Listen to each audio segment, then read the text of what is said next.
Hi, and welcome to Gaming with EaselJS, an advanced Canvas course on Tuts+. So by this point we've got a fairly functioning game going on. We have a hero flying around the universe, shooting up asteroids, firing lasers, taking damage. So maybe it's time now to add a little bit of visual flair by using some animation and Spritesheets in EaselJS. We're going to add flames that come out from the back of the spaceship whenever it's accelerating. So let's get started. Open up your project, your grunt file, and of course the game itself. Now you'll find in the project folder for lesson 14 an image called fire.png. And this is basically what we call a sprite sheet. It has many frames of animation all put onto one image file. So open up your hero class, and in the prepare body function we're going to set up that sprite sheet and attach it to our hero. Our sprite sheet is going to require the following data. We need to know the image or images for the sprite sheet.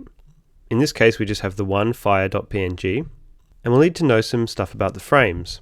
Each of our frames is 120 pixels wide by 126 high, and we'll also set the registration point to correctly center each of our frames, 64 and 63. Now we set up the animations.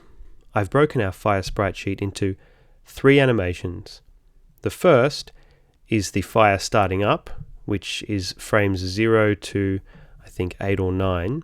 Then there's a part of the sprite sheet that I want to continue in a loop when once we've finished accelerating, but we are still going forward. So this frame here to about, I think this frame here, will continue to loop around, and then when you lift your finger off the acceleration, it'll run the end sequence, which is this frame to this frame here.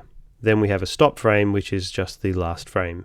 So our start animation is 0 to 8, and that should lead on to the go animation. The go animation is the one that repeats, and that is 9 to 21. The ending animation is 22 to 29, and then that should lead directly on to the off animation, which is just 29. With this information, we can create a new Create.js sprite sheet, passing in that data. We're now going to create a new sprite called Flames, using Create.js sprite, passing in the sprite sheet, and the first animation to play, start. We'll set the flames X position at 0 and the Y position at 88. This is to position it towards the bottom of the spaceship. We'll rotate it 180 degrees so the flames are facing in the correct direction, and set flames to a property on our hero, this.flames. Now we can play the flames just to get a look at them, and we'll add the flames to our hero, which, if you remember, inherits from the container class. So let's see what that does. As you can see, our flames are working, but they're just playing all the time. They always repeat and they never stop. Still though, it looks pretty cool. Let's control the behavior of these flames. Now I want my flame logic to be based around the use of the keys.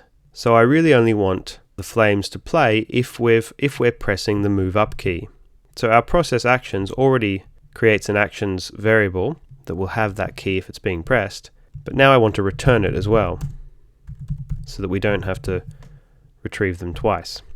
Then in our tick method, we'll set actions equal to the result of process actions, and we'll make a new function called process action animations and call it with this as the context and pass in those actions. So let's make that function. We'll have actions here. Now I must say that the sprite class in EaselJS is not exactly perfect. I found it quite difficult to understand from the sprite instance when an animation was playing. There was a property that would tell me if the animation had been paused, but that only referred to being manually paused by me, the developer. So in order to understand when the flames are playing, I've had to create my own flag. I should mention that for anything more complicated than this example, I would probably extend the sprite class to include this functionality. But basically our logic goes like this. If actions.moveUp, so if the up key is being pressed, and the flames are not playing, then we want to set flames playing to true, and tell the flames to go to and play the start animation. Else if their actions move up key is not pressed, and the down key is not pressed, and the flames are already playing, then in this case, we want to set flames playing to false and go to and play the end animation. Now for this to work, we're going to have to change this play here to go to and stop. Now we'll just need to make one adjustment, a typo up here. This should be actions, not action. And if we look at the game now, when we accelerate, or when we move at all, the fire starts up and then continues on. And then as soon as we let go, it plays the end animation to give us the effect of the fire actually being the propulsion system of this little spaceship. So you can see how this could be used to great effect and could be a lot more complex, allowing you to have different animations for all sorts of different actions on our ship. Now as an extra bonus for this lesson, we're going to add a little bit of a challenge to our little spaceship hero. At the moment, all of the meteors that he runs into are static, they're not moving, which makes them sitting ducks for target practice. To add a bit of a challenge to this game, we're going to get them all moving. So what we're going to do is on initialization, we're going to set a random rotation using math.random times 360, a random direction for them to travel in, which is the same, basically a random angle. We'll get a random velocity. In this case, I've chosen math.random times 8 plus 2. This means that the velocities of our meteors will be between 2 and 10 pixels per tick. Then to get our x and y speed ratios, we're going to use our familiar bit of trigonometry. Math.sine of this dot direction times math.pi divided by negative 180. And we'll do the same for speed y. Now we just need to add a tick handler. So on tick, we will increment this dot x by the speed x times the velocity that we've chosen, and we'll do the same for y. Now if we go back to the game, you'll see that all of our asteroids are actually moving now, making things a lot more challenging for the player. The problem, of course, is that now the asteroids can quite happily sail right out of the game area, making them impossible to destroy, and maybe impossible to win the game. This is something I'll let you guys handle, but basically we could make it so that the asteroids, when they reach the edge of the map, they should disappear from this side and reappear from the other side of the map. A little bit like the old asteroids game.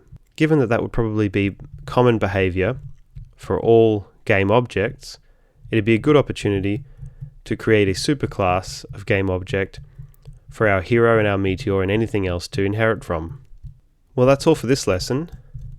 In the next lesson, we're going to be making a heads-up display or some kind of interface overlay over the top of our game that will be able to keep us up to date with our hero's health and his current score.